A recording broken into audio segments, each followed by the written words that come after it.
하나님 감사합니다. 하나님 감사합니다. 오늘도 전도사님과 친구들과 함께 예배할 수 있어서 감사합니다. 언제나 예수님과 함께하고 기도할 줄 아는 지혜로운 어린이가 되게 해주세요.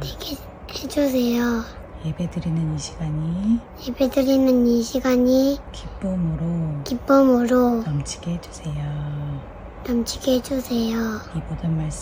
이 모든 말씀 예수님의 이름으로 기도드렸습니다. 아멘. 안녕하세요, 어린이 동네 친구들. 오늘은 9월의 마지막 주예요. 그래서 오늘 우리는 9월 동안 배운 내용들을 다시 한번 생각해 보면서 예수님을 닮아가는 예수님의 제자로 다짐하는 시간을 가져보려고 해요. 우리 친구들, 말씀 속으로 말씀 이야기 들을 준비 다 되었나요? 함께 신나게 들어가 보아요. 나는 포도나무요, 너희는 가지라. 그가 내 안에, 내가 그 안에 거하면 사람이 열매를 많이 맺나니 나를 떠나서는 너희가 아무것도 할 수 없음이라. 요한복음 15장 5절 말씀. 아멘. 자, 한번 말씀 속으로 들어가 볼까요? 예수님을 닮아가는 첫 번째 모습은 바로 빛으로 오신 예수님이었어요. 어느 날 예수님은 제자들과 함께 길을 걷고 계셨어요. 그 길에는 태어날 때부터 앞을 보지 못했던 사람이 먹을 것 좀 주세요, 구걸을 하고 있었어요. 이 모습을 본 제자들은 예수님께 저 사람은 어떻게 된 것이냐고 물어보았지요. 부모의 죄 때문에 장애를 얻게 된 것이 아니냐고요. 그때 당시 사람들은 아픈 것은 다 누군가의 죄 때문이라고 생각했기 때문이에요. 그러나 예수님은 어떻게 말씀하셨죠? 누구의 죄 때문도 아니라고 하셨어요. 오히려 그의 삶은 하나님이 하시는 일을 나타내기 위한 것이다 라고 말씀해 주셨어요. 또 예수님은 나는 세상에 있는 동안 세상의 빛이다 하시면서 바디메오를 고쳐주셨어요. 감고 있는 눈 위에 진흙을 발라주시며 실로암 연못에 가서 씻으라고 하신 거예요. 눈이 보이지 않았던 그 사람은 실로암 연못까지 가는 것조차 너무 힘든 일이었지만 예수님 말씀을 믿고 그 연못에 가 눈을 씻었어요. 그랬더니 맞아요, 너무 말끔하게 보이는 거예요. 그 사람은 예수님을 찬양할 수밖에 없었어요. 그 사람 삶에 예수님은 빛처럼 찾아오신 거예요. 반짝반짝 빛은 어두운 곳을 환하게 밝혀주어요. 눈을 감아볼까요? 옆에 엄마, 우리 집 보이나요?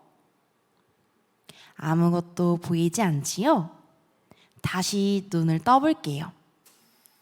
그런 깜깜한 삶에 예수님은 지금처럼 환하게 비춰주시는 반짝반짝 빛으로 이 세상에 오셨답니다.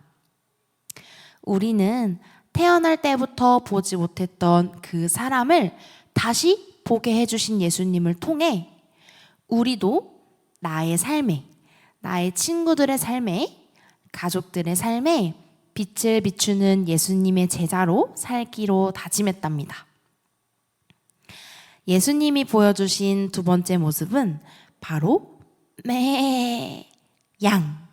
선한 목자의 모습이었지요.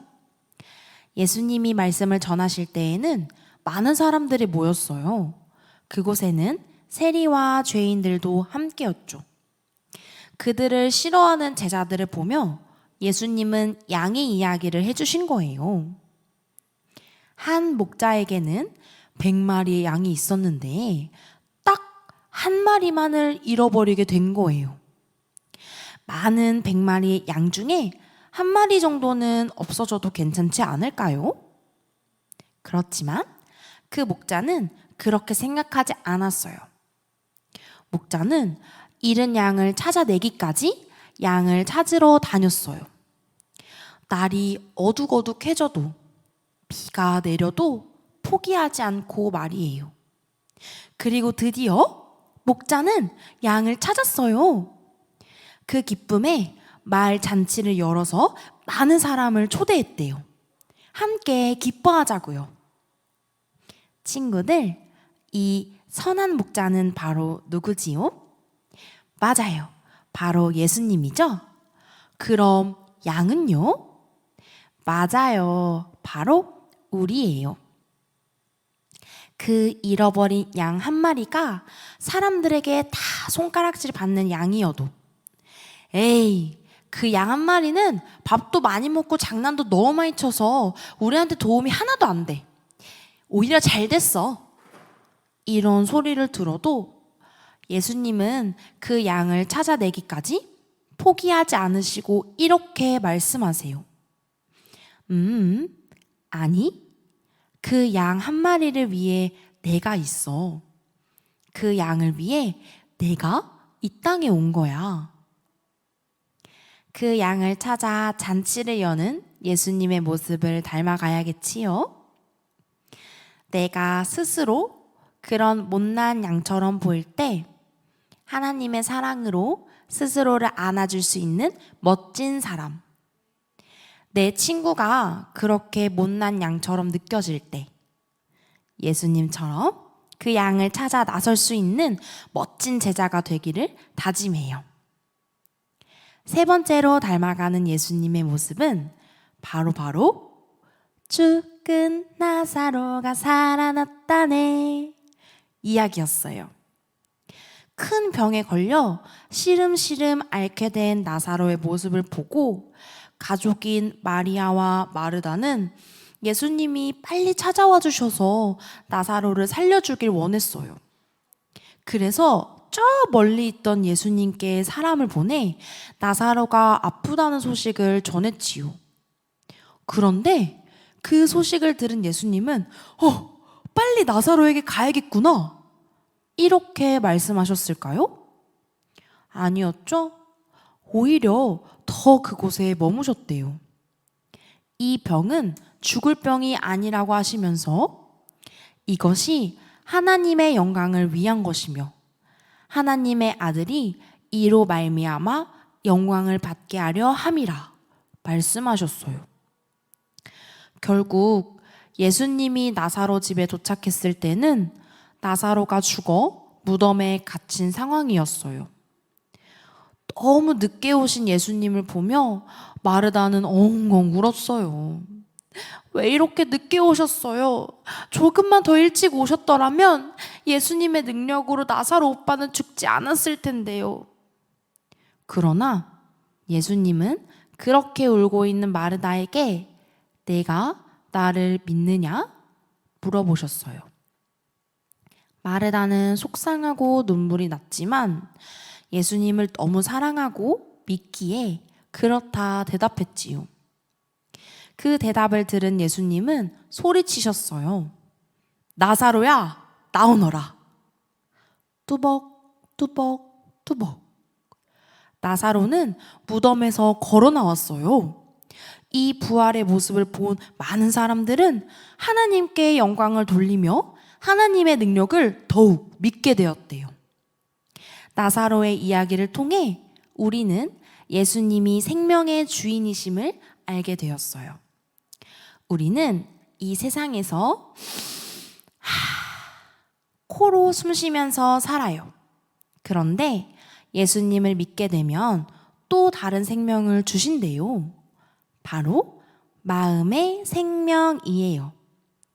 마음의 생명이 있으면 영원한 하나님 나라에서 살 수 있어요. 이것이 부활이에요.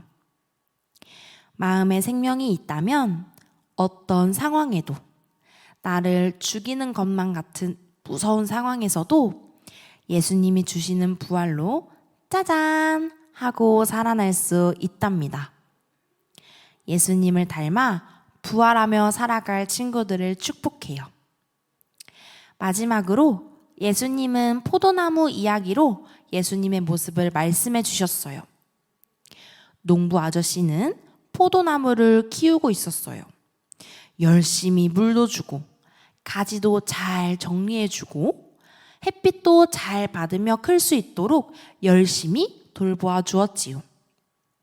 그런데 1년이 지나도 2년이 지나도 몇 년이 지나도 포도나무에서 열리는 열매가 시거나 쓰고 시들시들한 거예요. 에이, 나무를 다 갖다 버려야 하나? 나쁜 가지들은 다 잘라버려야 하나? 아니야. 좋은 열매를 맺는 참 포도나무를 가져다가 가지를 붙여야겠다. 얘들아, 이번엔 나무에 잘 붙어 있어야 한다. 바람이 슝 불어와도 비가 주룩주룩 내려도 꼭꼭 붙어 있어 보자. 어떻게 되었을까요? 맞아요. 아주 탱글탱글하고 달달한 포도 열매가 열렸어요. 이 이야기에서 농부 아저씨는 누구일까요? 맞아요. 예수님이지요. 포도나무 가지는요? 맞아요. 우리예요. 좋은 열매를 맺는 방법은 어떤 것이었죠? 물 많이 먹기? 햇빛 열심히 쐬기? 아니었어요. 바람이 슝슝 불어도 비가 주룩주룩 내려도 포도나무에 열심히 착 붙어있기였어요. 우리의 삶에서도 마찬가지예요. 맛있는 열매를 맺는 방법은 키가 크다거나 축구를 엄청 잘한다던가 얼굴이 예쁘다던가 해서 맺어지는 게 아니라 포도나무에 착! 예수님 옆에 착! 포도나무이신 예수님 옆에 붙어있기만 하면 되는 것이래요. 그럼 예수님께서 맛있는 열매를 자연스럽게 맺게 해주신대요. 너무 쉽죠? 우리 친구들은 이미 하고 있잖아요. 친구들, 우리는 이렇게 예수님의 모습들을 배웠어요. 반짝반짝 비치신 예수님, 선한 목자이신 예수님, 생명이신 예수님, 착! 포도나무이신 예수님. 전도사님에게는 우리 친구들에게도 예수님의 이러한 모습들이 보여요. 그건 아마도 우리 친구들이 예수님을 사랑하기 때문일 거예요. 그렇게 계속해서 함께 사랑해서 예수님의 제자가 되는 우리 친구들이 되기를 축복합니다. 전도사님이 기도할게요. 사랑의 하나님, 감사합니다. 예수님의 여러 모습들을 배우고 그 모습을 닮아가기 다짐하는 우리들을 축복해 주세요. 하나님께 칭찬받는 예수님의 제자로 살아가는 것을 꿈꾸고 싶어요. 예수님의 이름으로 기도드립니다. 아멘.